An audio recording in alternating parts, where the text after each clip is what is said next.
সজনে পাতার ভর্তা করব, তবে এর সাথে আমি আর কি অ্যাড করব সেটা আপনাদেরকে আমি দেখাই দিব। তবে এই ভর্তাটা অনেক মজার। আমি কিন্তু প্যান বসাই দিয়ে মানে পাতাটা ধুয়ে নিয়ে আমি অলরেডি বসাই দিয়েছি চুলায়, এবং খুবই লো করে আমি জালটা ধরাই দিয়েছি যাতে পাতাটা আর কি একটু করে কমায় আসতে শুরু করে। তো আমি সাথে আর কি অ্যাড করব আমি আপনাদের দেখাই দিচ্ছি। আমি একটু বরবটি অ্যাড করব এটার সাথে। অসম্ভব মজাদার এই ভর্তাটা। এই যে দেখুন আমি কী নিয়েছি, বরবটি, টমেটো, কিছু পেঁয়াজ। আমি পেঁয়াজগুলো এভাবে বড় বড় করে নিয়েছি, যেহেতু আমি এটা শিলনোড়ায় বেটে নিব, মানে পাটায় বেটে নিব, সেহেতু একটুগুলো বড় থাকলে কিছু হবে না।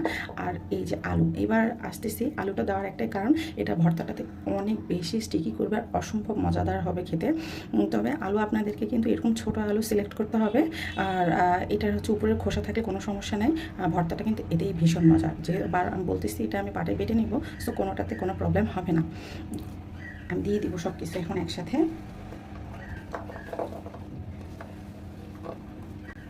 আর আমি কিছু কাঁচা মরিচও দিয়ে দিই। এখন আমি এটাকে শুধু সেদ্ধ করে নেব। তো যখন পাতাটা অনেকটা শুকায় আসবে পানি, তখন আমি পানি দিয়ে দিব। আপনাদেরকে আমি দেখাই দেবো সেটা। একটা পানি শুকায় যাওয়ার কারণ গেছে, আমি একটু হালকা অল্প একটু পানি দিয়ে দিলাম। চাইলে আপনারা একদম ফার্স্টেই এভাবে দিয়ে দিতে পারেন। আমি পুরা, তাছাড়া হালকা একটু লবণও দিব।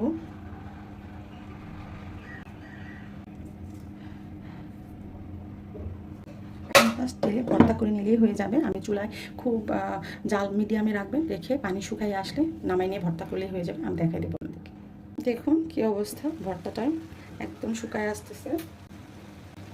খুব সুন্দর একটা ঘ্রাণ বেরোইছে।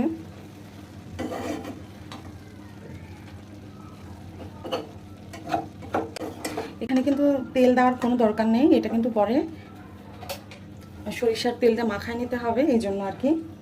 এখন আমি চুলার আঁচটা একটু হাই দিয়ে দিলাম যাতে পানিগুলো একটু শুকায় যায় পানিটা আর কি। আমি জানি না আপনারা সজনে পাতা কেটে খাইছেন, তবে সজনে পাতা একটু তিতা, এই জন্য আলু ব্যবহার করা আর কি। আর আলুটা দেওয়ার কারণ হচ্ছে ভর্তাটাকে অনেক বেশি স্টিকি করবে। দেখুন পানি কিন্তু একদম শুকায় আসছে। যে দেখুন একদম একটু তলায় যখন লাগা লাগা ভাব হয়ে যাবে তখন নামায় নেবেন, তাহলে কিন্তু ভর্তাটা খেতে অসম্ভব ভালো লাগে। তখন আর একটুকু পানি থাকে না, যার কারণে ভর্তাটার স্বাদ কিন্তু অসম্ভব মজাদার হয়। তো যাই হোক, এটা ঠান্ডা হলে তারপরে আমি আপনাদের ভর্তাটা দেখাবো।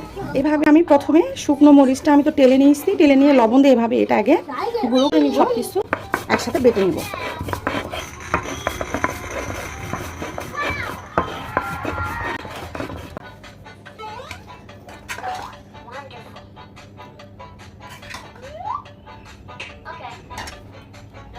আমি এগুলো এখন বেটে নিব একসাথে।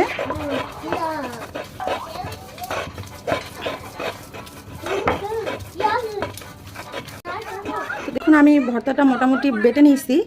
ঝাল মানে মরিচটা আর লবণটা আমার কাছে ঠিকঠাক লাগতেছে।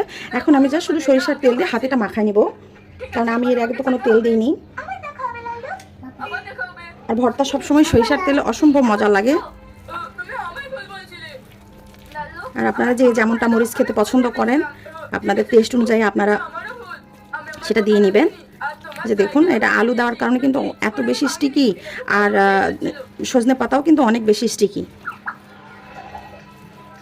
এটা খেতে যেমনটা মজা খাওয়া তেমনটাই পুষ্টি আছে এখানে প্রচুর পরিমাণে। সজনে পাতা সম্পর্কে তো এখন অনেক কিছুই শোনা যাচ্ছে।